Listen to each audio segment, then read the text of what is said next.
저는 군대에 있을 때 가끔 맞고 가끔 혼나고 자주 욕을 먹는 사람이었어요.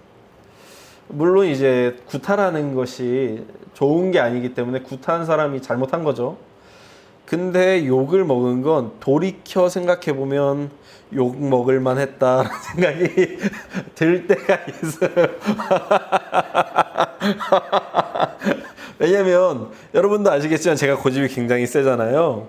그래서 고참이 뭘 시키면 시키는 대로 안 하고 꼭 따져 묻는 사람이었어요. 왜요? 왜 그렇게 해야 돼요? 그렇게 하는 거 아닌 것 같은데. 그러니까 계속 욕을 먹는 거죠. 심지어 이등병 때도 그랬어요. 근데 저희 부대는 어떤 게 있었냐면 이등병이 잘못하면 이등병을 혼내는 게 아니라 상병을 혼냈어요. 상병을 괴롭히고 상병을 막 욕하는 거예요.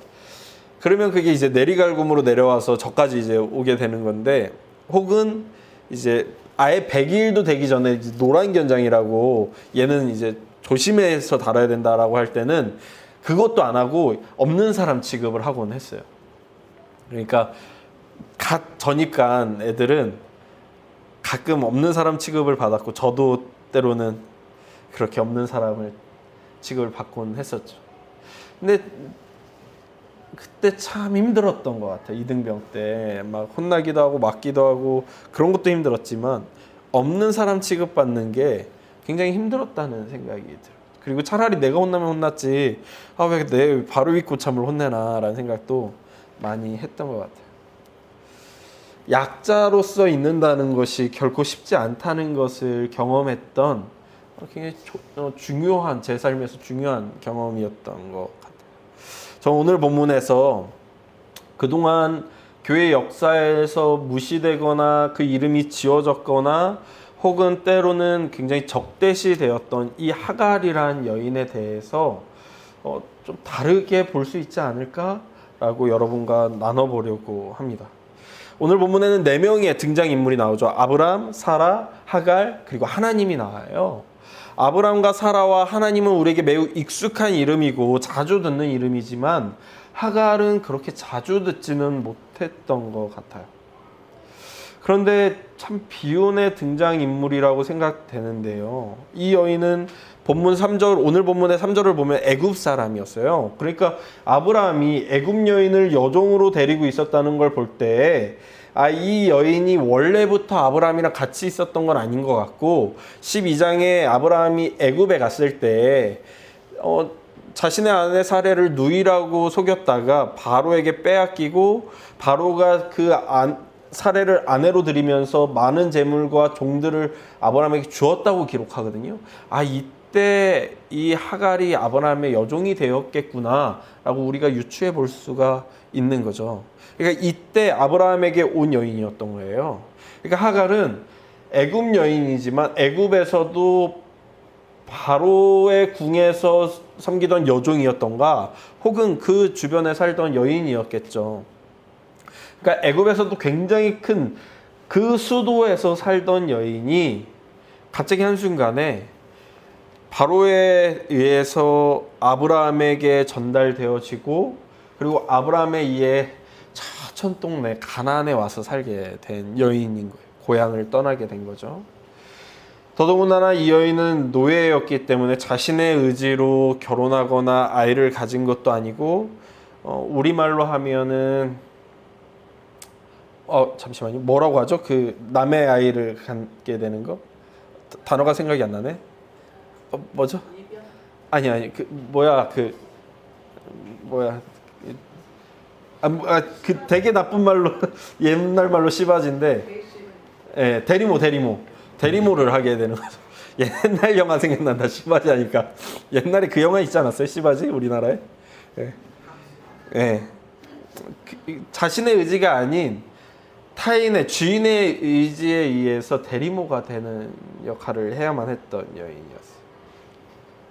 이게 노예라고 해서 과연 쉽게 받아들여졌을까 생각해 보면 그렇진 않았을 것 같아요. 물론 그 당시의 문화는 어땠는지 모르겠지만요. 그리고 자신이 갖게 되는 아이는요, 어쩌면 그녀의 아이이면서 동시에 여주인의 아이가 되어야 했을 거예요. 오늘 본문 2절을 보면 사레가 이렇게 자신의 의도를 표현하는데요.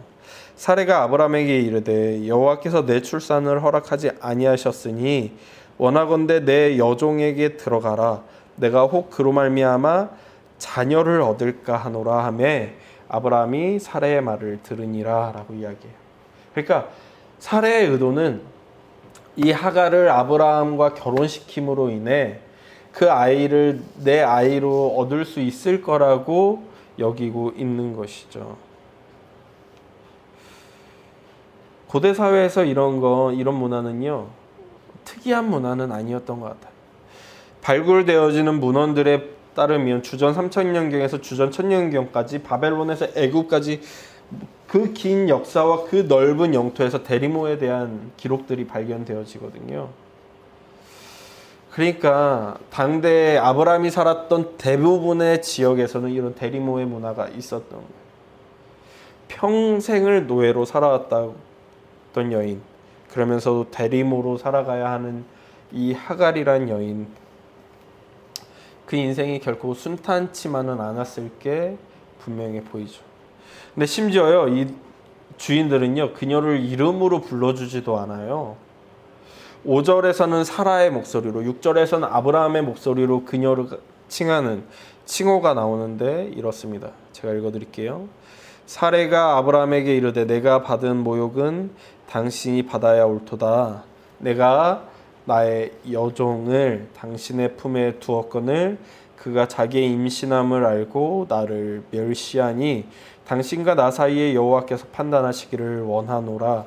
아브라함이 사레에게 이르되 당신의 여종은 당신의 수중에 있으니 당신의 눈에 좋을 대로 그에게 행하라 라고 이야기해요. 그러니까 사레도 이 여인에 대해서 여종이라고만 표현하고 이름을 불러주지 않고요, 아브라함도 그녀에 대해서 여종이라고 칭하지 이름을 불러주지가 않아요. 근데 심지어요, 이 칭호가 옳은가 하면 전 그런 것 같지도 않아요. 왜냐하면 우리 개역개정 성경 3절을 보면 이렇게 나오는데요.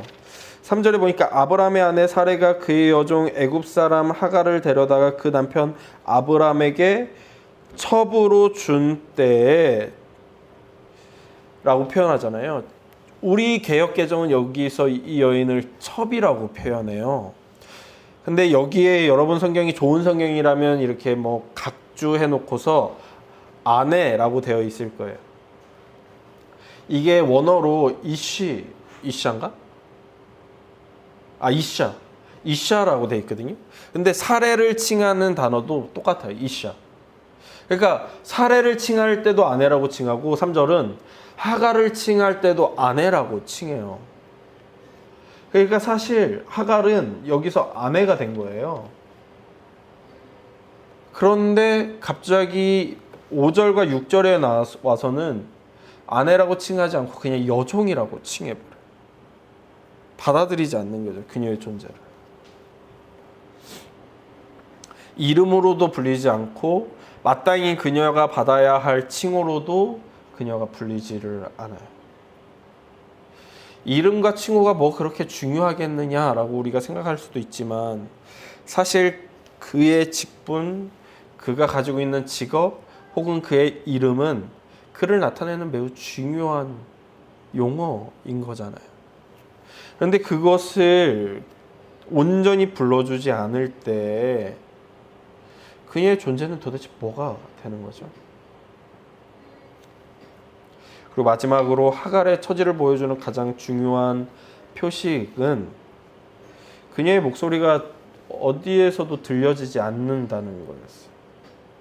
오늘 본문과 창세기 21장에는 하갈이 나오는데 16장과 21장을 아무리 찾아서 읽어봐도 그녀가 누구와 대화하는 장면이 나오지 않는다는 거예요. 그녀의 처지가 결정되는 것은 모두 사레 혹은 아브라함의 결정에 의해서지 그녀의 생각, 그녀의 감정, 그녀의 판단에 의해 그녀의 처지가 결정되지 않아요. 아무도 그녀에게 무엇을 원하는지 물어보지 않고 아무도 그녀에게 그때 너의 감정이 어떤지 물어보지 않아요.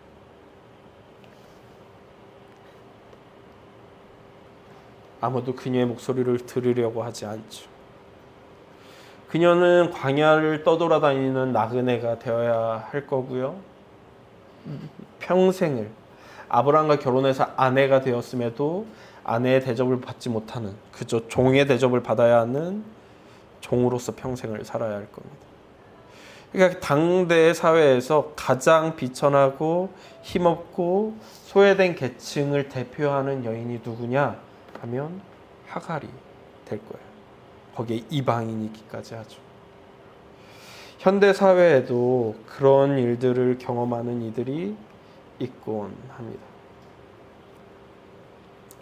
아무도 그 목소리를 듣지 않고 그들의 존재를 인지하지 않고 마치 그들이 없는 것 같이 살아가는 현대 사회에서 투명인간 취급을 받는 이들이 있곤 하죠. 판단은 여러분도 다 다를 수 있겠지만, 그리고 저는 그 다양한 판단을 다 인정하지만, 몇 년 전에 전장현이란 단체에서 지하철이랑 버스에서 시위를 한 적이 있어요. 그때 다양한 논쟁의 목소리가 나왔었죠. 그 중에 그 논쟁을 지켜보고 있을 때 한 교수님이 이런 질문을 하는 게, 그 질문이 저한테 와닿았어요. 여러분은 그 시위를 보면서 장애인의 입장에서 생각해 본 적이 있으십니까? 그랬다면 이런 의문이 들었을 겁니다. 내가 출근할 때 왜 장애인들은 보이지 않지? 장애인들은 그 시간에 출근하지 않는 것인가? 혹은 그들은 그 시간에 탈 수 없는 것인가? 이런 의문이 든다는 거예요. 우리 삶에서 장애인들은 참 보이지가 않죠. 그들은 출퇴근 시간에는 버스를 실제로 탈 수가 없어요. 버스가 잘 태워주질 않아요. 왜냐하면 장애인들이 탈 때, 특히 휠체어 장애인들이 탈 때 버스는 굉장히 긴 시간 그들에게 할애해야 되거든요. 그래서 그들은 일반인들이 출근한 다음에야 버스를 타고 출근할 수가 있어요. 그들의 목소리가 하도 들리지 않자 그들은 자신의 목소리를 들어달라고 그렇게 시위를 해야 했던 것이죠. 그것이 옳고 그름은 각자의 판단에 맡기겠습니다. 그렇게 우리도 고대 사회와 크게 다르지 않게 우리 눈에서 그들의 목소리를 지운 것은 아닌가 돌아보게 됩니다. 애굽에서 가나안으로, 노예에서 대리모로, 이름도 없이 여종으로, 목소리도 없이 타인의 뜻에 따라 결정되는 삶을 살던 하갈은 결국 살해, 학대를 받다 견디지 못하고 임신한 그 상태로 도망치게 됩니다. 현대 사회라면 사실 임신한 여인을 학대한다는 건 상상할 수 없고, 누군가 그렇게 학대한다면 사실 경찰에 신고해야 되는 일인 거잖아요. 근데 이때는 인권이란 게 없었거든요. 아이를 임신한 여인이 도망해야 했다면 그녀가 도대체 어떤 학대를 받았을지, 임신한 여인이 도저히 여기서 못 살겠다, 차라리 도망가는 게 낫겠다, 그것도 광야로 도망가는 게 낫겠다라고 생각할 정도의 학대였겠죠. 성경은 하갈에 대한 살해 학대를 이렇게 살해의 입장에서 설명해 주는데 4절입니다. 아브라함이 하갈과 동침하였더니 하갈이 임신함에 그가 자기의 임신함을 알고 그의 여주인을 멸시한지라 라고요. 그러니까 하갈이 살해를 멸시했으니까 살해가 하갈을 학대하는 것은 어쩌면 당연해 보이기도 해요. 그리고 이게 우리 문화에서 사실 좀 익숙하잖아요. 생각해보세요. 왜 제가 어렸을 때 봤던 드라마에선 이게 가끔 나오는 주제였어요. 그 정 부인이 있고 남자들이 가끔 첩을 두는 드라마가 요즘은 아예 없는데 옛날엔 되게 있었어요. 그리고 남편들이 첩을 이렇게 좋아하니까 정실 부인이 첩을 막 학대하는 것들이 가끔 있곤 했고, 때로는 남편이 첩이랑 도모해가지고 정실 부인을 막 내쫓으려 하니까 정실 부인이 쫓겨나가지고 막 눈물 흘리다가 인강구 받는 장면들도 막 있곤 했었죠. 그런 드라마도 있곤 했었어요. 유명한 드라마가 있었는데, 그래요. 생각나면 나중에 말씀드릴게요. 근데 이거 좀 생각해 볼 문제인 것 같아요. 왜냐면 좀 전에도 얘기했지만 하갈은 그저 여종이 아니었어요. 그리고 그냥 첩도 아니었어요. 아내가 된 거였어요. 그러니까 신분이 사실은 상승한 거였어요. 여종에서 주인의 아내로 신분이 상승한 거예요. 하갈의 신분은 올라갔고요. 사레는 여전히 아이를 갖지 못했기 때문에 그 자리 그대로 있는 거예요. 그럼 신분의 격차가 조금은 줄어든 거죠. 신분의 격차가 줄어든 거예요. 그러면 하갈이 멸시했다기보다는 사레가 자신의 처지에서 약간의 피해의식을 가지고 하갈을 대한 것은 아닌가. 하갈은 그저 자신이 마땅히 받아야 될 신분의 상승에 따라서 사레를 바라봤을 뿐인데 그 달라진 눈빛에서 사레가 이전에 가지고 있던 과거의 상처로 인해 여전히 가지고 있는 자의식에 의해 하갈로부터 모욕받았다고 생각하는 것은 아닐까라고 생각해 볼 수 있는 문제인 거죠. 그럼에도 불구하고 사레가 하갈을 학대하고 있습니다. 그때 처음으로 그녀의 목소리를 듣는 이가 나타나요. 바로 하나님이시죠. 처음으로 그녀의 목적과 의도를 묻는 이가 드러나요. 하나님이십니다. 아무도 그녀에게 질문하지 않고 그 누구도 그녀의 의견에 관심이 없고 아무도 그녀의 목소리를 듣지 않을 때에 오직 하나님은 질문하시고 들으십니다. 하나님께서 그녀에게 처음 하신 말씀은 바로 질문이었는데요. 8절이 이렇게 말씀하시죠.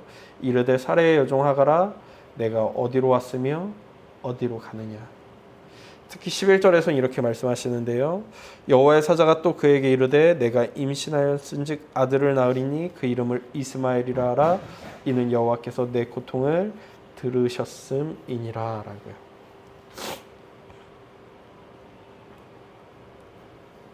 아무도 듣지 않는 그녀의 목소리를 하나님이 들으셨습니다. 아무도 관심 없어 보이던 그녀의 목소리를 하나님께서 듣고 계셨죠. 아무도 귀 기울이지 않던 그녀의 목소리를 하나님은 들으실 것입니다. 우리의 삶에서 혼자라고 느껴질 때에 내가 참 투명인간 같다. 사회에서 아무도 나에게 관심이 없다. 아무도 내 목소리를 듣지 않는다. 난 너무 혼자 있는다라고 느껴질 때에 그럼에도 불구하고 하나님은 우리의 목소리를 듣고 계시죠. 그런데 오늘 본문에서 제가 제 마음을 가장 어렵게 했던 건 뭐냐면요. 아무도 관심 없던 그녀의 의중을 묻고 아무도 듣지 않던 목소리를 들어주셨던 유일한 분. 그분이 있다는 것을 깨닫고 위로받을 만할 차에 그분이 나에게 요구하시는 것이 무엇인가? 지옥으로 돌아가라는 거예요. 그냥 돌아가라는 것도 아니고 돌아가 현실과 싸우라는 것도 아니고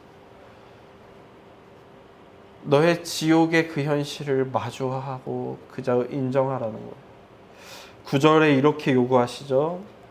여호와의 사자가 그에게 이르되 내 여주인에게 돌아가서 그 수하에 복종하라.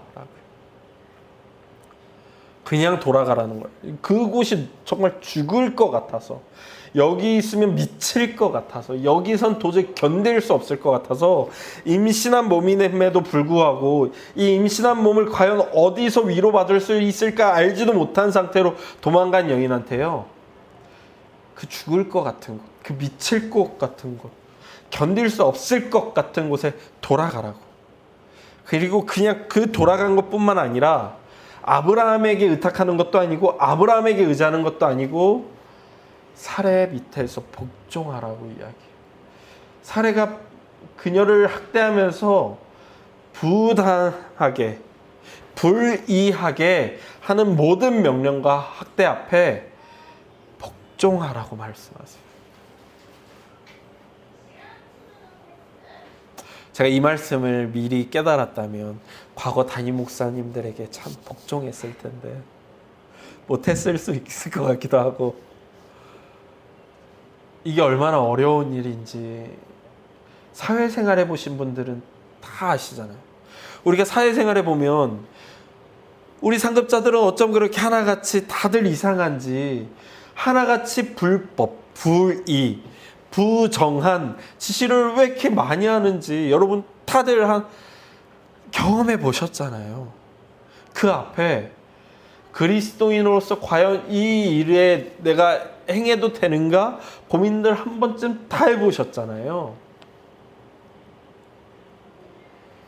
그런데 때로 하나님께서요, 하나님 나 이거 도저히 못 해먹겠습니다, 차라리 그만둘게요 라고 기도할 때 복종하라고 명령하시곤 할 때가 있다라고 오늘 본문이 보여주는 거예요. 심지어 도저히 견딜 수 없는 순간에도 견뎌라고 말씀하실 때가 때로는 있더라는 거예요. 하나님이 차라리 내가 너 안다, 아이를 가지고 어떻게 광야에서 그런 데 살려고 하냐, 그냥 돌아가서 대충 견디다가 아이 낳고 나서 그 아이가 약간 크고 나면 걔 데리고 나와 라고 말씀하셨으면 의도가 있으시구나 하고 돌아갈 것 같다. 차라리 여자 혼자 아이 어떻게 키우려고, 그것도 아무런 재산도 없이 아무런 돈도 없이 어떻게 키우려고, 아브라함 부자잖아, 돌아가서 아이 낳고 아브라함 아들이라는 거 인정받고 아브라함 재산 중에 일부 상속으로 떼어내서 나와, 그 돈으로 먹고 살아야지라고 말씀하셨으면 하나님 지혜로우시네요 하고 돌아갈 것 같아요. 근데 하나님 그러지 않았어요. 무조건 돌아가서 무조건 사례에게 복종하라고 말씀하십니다. 이거 어떻게 견디냐고요. 그런데 제가 의아한 것은 하갈은 그런 하나님의 요구에 13절과 같이 반응한다는 거예요. 하갈이 자기에게 이르신 여호와의 이름을 나를 살피시는 하나님이라 하였으니 이는 내가 어떻게 나를 여기서 나를 살피시는 하나님을 배웠는고 함이라. 그것만으로도, 내 목소리를 들어주는 이가 있었다는 것만으로도, 내게 내 생각과 내 감정을 물어주는 이가 있었다는 것만으로도 그가 나를 살피셨다라고 이야기해요. 사실 저는 여기 이 정도의 극한의 외로움을 느껴본 적 없기에 그녀를 헤아릴 수 있지는 않은 것 같아요. 그런데 때로는 정말 어려울 때, 정말 원통할 때, 내 문제가 해결되어지지 않았음에도 내 상황을 공감해주는 한 사람, 내 이야기를 들어주는 한 사람, 내 한숨 소리를 들어주는 한 사람이 있다는 것만으로도 사실 그 지옥 같은 하루를 견딜 수 있을 때가 우리에게 있곤 하죠. 근데 하나님은요, 들어주는 것만이 아니라 그녀의 상황을 조금 더 공감해 주는 것 같은데요. 저는 그걸 어디서 보냐면 8절과 9절이에요. 우리 8절과 9절을 같이 함께 읽어볼까요? 8절과 9절입니다. 시작. 이르되 사레의 여종 하갈아, 내가 어디서 왔으며 어디로 가느냐. 그가 이르되 나는 내 여주인 사레를 피하여 도망하나이다. 여호와의 사자가 그에게 이르되 내 여주인에게로 돌아가서 그 수하에 복종하라 라고 말씀하세요. 하나님께서요, 8절에서 하갈을 칭할 때는요, 사레의 여종 하갈아 라고 그 이름을 불러주세요. 하갈아 라고요. 그런데요, 사레를 9절에서 칭할 때는 내 여주인이라고 그냥 그 사레의 지위를 그냥 불러버리세요. 이건 마치 저한테 뭐처럼 보이냐면요, 우리가 좀 전에 하갈이 아브라함과 사레에게 받았던 대우를 보여주는 것 같아요. 아무도 그녀의 이름을 불러주지 않고, 아무도 그녀가 마땅히 받아야 될 칭호를 불러주지 않았던 그녀의 대우에서 벗어나 하나님만큼은 그녀의 이름을 알고 그녀의 인생을 이해하고 그녀가 그동안 받아왔던 대우를 아신다는 것처럼 반면 사례에 대해서는, 사례가 행한 행동에 대해서는 옳지 않음을 이해하시며 그녀의 이름을 불러주지 않으시죠. 또한 성경에서뿐만이 아니고요, 고대 근동에서 지금까지 발견된 대부분의 문헌에서 신 혹은 신을 대리한 이가 여성의 이름을 불러주는 유일한 본문이에요. 여성의 이름이 신에 의해 혹은 신의 대리인에 의해 불러진 적이 없거든요. 유일하게 이 본문에서 하갈의 이름이 하나님에 의해 불려져요. 하나님께서 그녀의 고통, 괴로움, 눈물, 아픔을 다 알고 계셔. 돌아간다고 해서 살해 학대가 달라지지 않겠죠. 돌아간다고 해서 아브라함의 무관심 달라지지 않을 거예요. 돌아간다고 해서 하나님을 만나기 이전보다 나아진 삶을 살지 않을 거예요. 하지만 이전과는 다르게 그녀의 생각에 관심이 있는 이가 있다는 것만으로도, 이전과는 다르게 그녀의 삶을 이해하는 이가 있다는 것만으로도, 이전과는 다르게 그녀를 살피시는 이가 있다는 것만으로도 그녀는 앞으로 사례에게 복종하면서 살아가게 될 16년여의 세월을 견딜 수 있게 됩니다. 여러분, 우리가 살아가는 삶도 어쩌면 그럴 수도 있어요. 하나님을 만나기 이전과 하나님을 만난 이후의 삶의 방식이, 그리고 세상이 나를 대하는 방식이, 그리고 세상에서 내가 살아가야 하는 방식이 다르지 않을 수 있어요. 오히려 하나님께서 세상에서 더 세상에 복종하며 살라고, 이전의 삶의 방식과 더욱 똑같이 살라고 명령하실 수도 있어요. 자꾸 전화.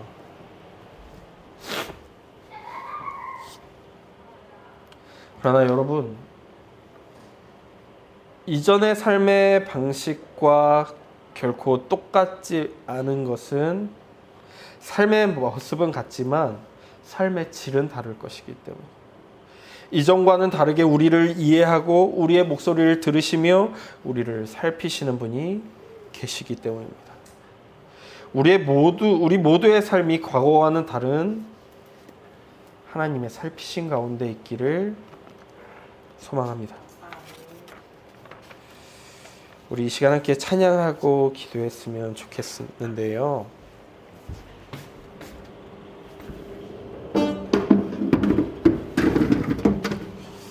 전화 오면 받아요? 내 이름 아시죠? 라는 찬양입니다. 그분은 여러분, 우리의 이름을, 그리고 우리의 생각을, 우리의 눈물을 헤아리십니다. 함께 찬양할게요.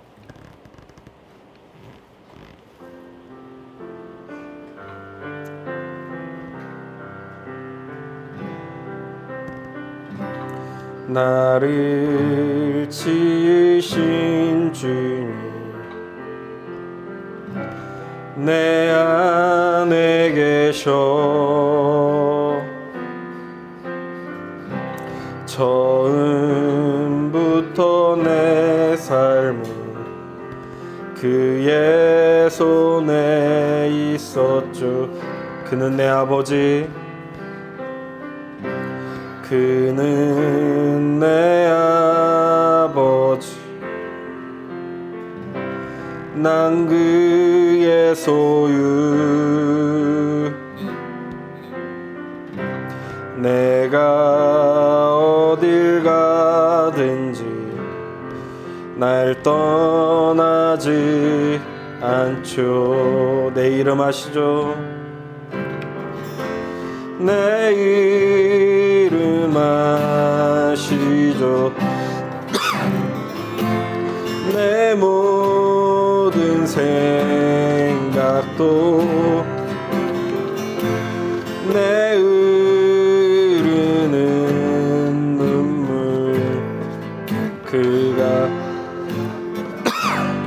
주셨죠. 내 이름 아시죠? 내 이름 아시죠?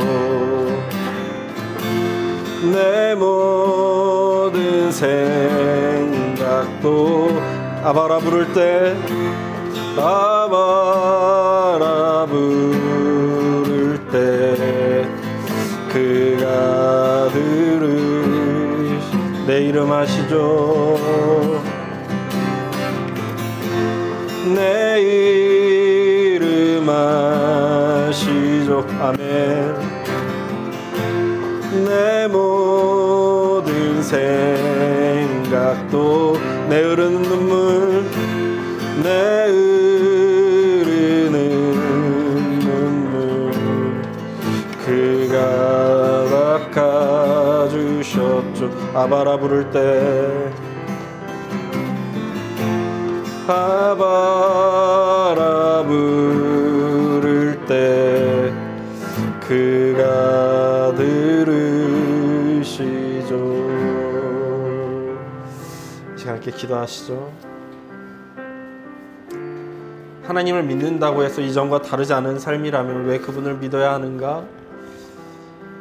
그가 우리를 이해하시며 우리를 살피시며 나를 온전히 감싸주시는 유일한 분이시기 때문입니다. 이 지옥 같은 인생을 왜 하루라도 더 살아야 하는가? 나를 그렇게 살피시는 분이 내게 그 삶을 허락하셨다면 그만큼의 이유가 있을 것이기 때문입니다. 내 이름을 아시며 내 눈물을 이해하시며 나를 살피시는 유일한 그분께 하나님 순종하면서 살아가는 이 인생 가운데 언제나 함께하여 달라고 함께 기도하시죠. 기도하겠습니다.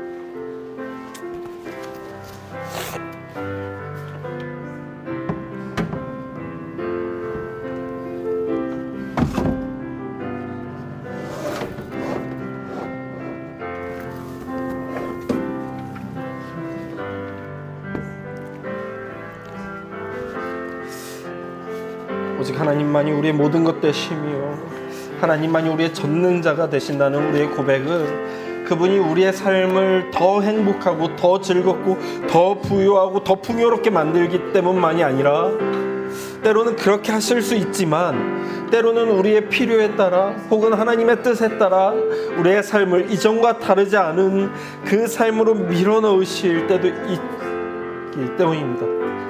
그럼에도 불구하고 우리가 그 하나님을 믿고 찬양하고 경배하고 하나님의 뜻에 따라 이전과 다르지 않은 지옥 같은 일생을 하루하루 살아가는 것은 하나님께 능력이 없기 때문이 아니라 하나님께 힘이 없기 때문이 아니라 그것이 하나님의 뜻이며 그러면서도 우리를 살피시며 그러면서도 우리의 이름을 아시며 우리의 눈물을 이해하시며 우리를 보호하시며 우리를 이끌어 가시기 때문입니다. 하나님, 내 삶이 때로는 지옥 같지만 그럼에도 불구하고 하나님을 찬양하며 경배하며 그 지옥 같은 삶에 하나님을 이렇게 복종하며 살아가는 것은 나를 이해하시며 나를 위로하시며 나와 함께 하시며 내 한숨을 이해하시는 유일한 분이 나와 함께 하고 있기 때문입니다. 그러니 주님 함께 하여 주십시오. 주님 복되게 하여 주십시오. 주님께서 우리를 축복하여 주시고 주님께서 우리와 함께하여 주십시오. 주님만이 우리의 모든 것 되시오니 우리를 헤아리시는 유일한 분이시오니 나의 한숨을 들으시고 함께하여 주시옵소서. 주여 복되게 하여 주시옵소서.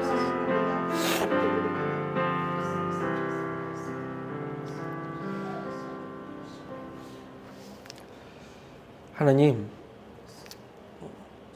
고대 근동사회에서 약자라고 불릴 만한 모든 것을 가졌던 여인 하갈을 살펴봅니다. 여인이었고 이방인이었고 노예였고 아무도 그녀의 목소리를 들어주지 않고 이름을 불러주지 않았던 여인. 도저히 지옥 같아서 도망가야 했던 여인을 하나님께서는 이름을 불러주시고 그 존재를 살펴주시고 그녀의 상태를 물어봐 주시고 그녀를 이해하십니다. 그것만으로도 하갈은 그 지옥 같은 일상을 견딜 수 있겠다 여기며 하나님을 향해 나를 살피시는 분이라고 고백합니다. 하나님, 우리의 인생 어쩌면 하나님을 만나기 이전과 다르지 않은 것 같지만 다른 것은 그 지옥 같은 일상을 헤아리시며 살피시며 우리의 이름을 불러주시며 오히려 우리를 향해 아들이라 딸이라 칭해 주시며 우리의 존재를 인정해 주시는 하나님이 계시기 때문입니다.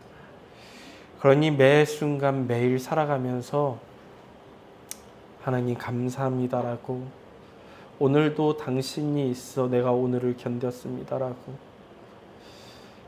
당신이 있어 내가 오늘을 살 수 있었습니다라고 고백하며 우리를 살피시는 그 주님을 쫓아 살아가는 우리가 되게 하여 주십시오. 우리를 살피시는 하나님이 있기에 위로받는 우리가 되길 소망하며 예수님의 이름으로 기도했습니다. 여호와는 내게 복을 주시고 너를 지키시기를 원하며 여호와는 그의 얼굴을 내게 비추사 은혜 베푸시기를 원하며 여호와는 그 얼굴을 내게로 향하여 드사 평강 주시기를 원하노라. 아멘.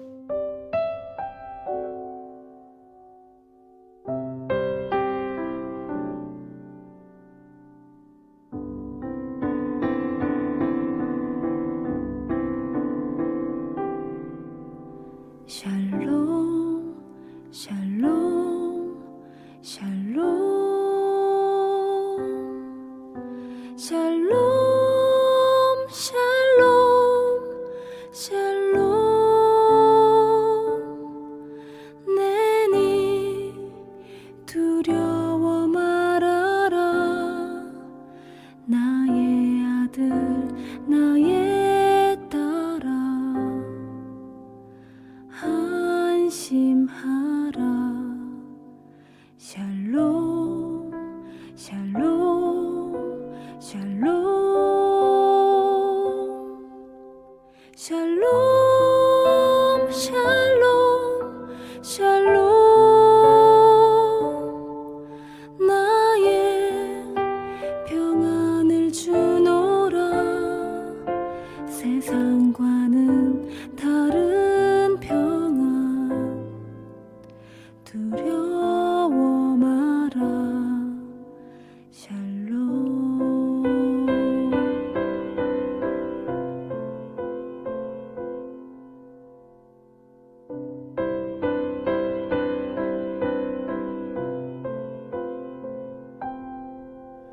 샬롬 샬롬 샬롬 샬롬 샬롬 샬롬 내니 두려워 말아라 나의 사랑 나의 이스라엘 안심하라 샬롬 샬롬 샬롬 샬롬 샬롬 샬롬 평강 있을지어다 아버지께서 날 보냄 같이 나도 널 보내노라 샬롬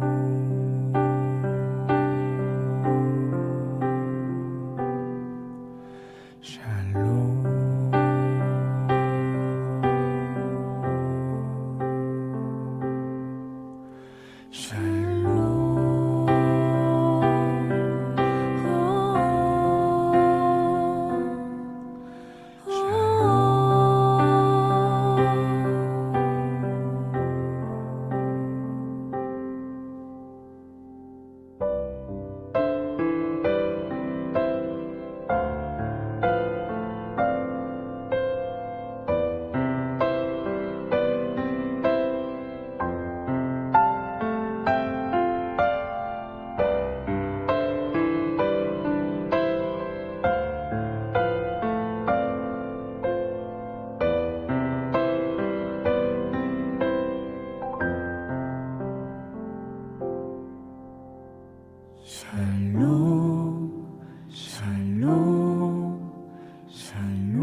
샬롬 내니 두려워 말아라 나의 아들 나의